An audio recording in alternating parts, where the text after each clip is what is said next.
حەزەکەم ئەو کسانش بمبینن لا چۆت چیت هەیە بۆ دامەزراوەی پایتەخت خدمی دیا دکتۆر؟ دامەزراوەی پایتەخت میدیا چالاک دیارە ئیش دەکەن دەستان خۆشبی. هیچ کتابێکت هەیە لەسەر مەولانای ڕومیان شەمس تەبریزی؟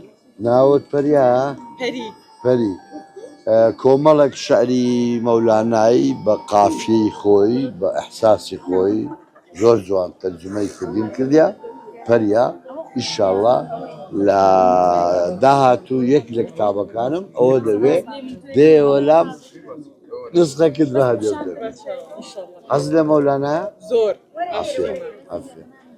پەریا من لە ڕێگەی مەولاناوە خودام ناسی سەری باوەی بێژگە لەو پێش ئەو یعنی کە خەڵک قورئانی دەخینتەوە دەگاتە ئەوە من لە ڕێگەی مەولەویەوە بردمی بۆ فکری خوددا دوایە چوم زام قورئان سکەلێ ئەمن پێم وایە قورئان کەتەلوکی ژیانە بەس ئەوەی کە مەولانە نیشانمان دەدا عەشقی خودایە زۆر دێکی ڕاوە چت خیلیە پەریا ئەمن لە بەشی کۆمپیوتەرم قسەکە زۆر ڕاستە کا بڵێرەوە قورئان کەتەلوکی ژیانە بەس مەولانە عەشقە عەشقی خوایە. براڤۆ